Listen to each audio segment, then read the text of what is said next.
اللهم صل وسلم وبارك على سيدنا محمد وعلى آل سيدنا محمد. عشان تخلي أي حد يحس بقيمتك يبقى أنت لازم تحرمه منك. إنما بقى جو الشكوى والزن واللوم والعتاب وطلب الاهتمام والحاجات دي يا جماعة مش هتخلي الطرف التاني يلاحظ إن هو مقصر معاكم فيبطل يعمل الحاجات اللي بتضايقكم. بالعكس بقى ده هيتمادى فيها ويهملكم أكتر لما يلاحظ إن ده بيخليكم انتوا تندلقوا عليه فيعاملكم كويس. ليه بقى؟ طالما هو شايف من ردود افعالكم ان تصرفاته بتجيب نتيجة وبيقدر يسيطر عليكم.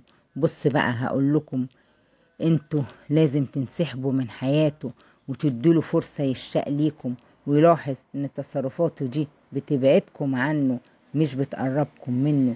لما تحسسوه انكم هتبعدوا عنه هيمسك فيكم، بس ما تحسسوش ان انتوا مقموسين ولا واخدين منه موقف ولا زعلانين. بالعكس بقى انتوا تمام جدا حلوين. خلوه يحس بس ان هو هيخسركم وانكم موجودين بس مش عايزينه زي الاول وبطلتوا تتلهفوا عليه. هو ده اللي هيخليه يشتاق ليكم وساعتها هو اللي هيجيلكم قبل ما انتم اللي تسيبوه. ولايك وشير لو بتحبوا الخير.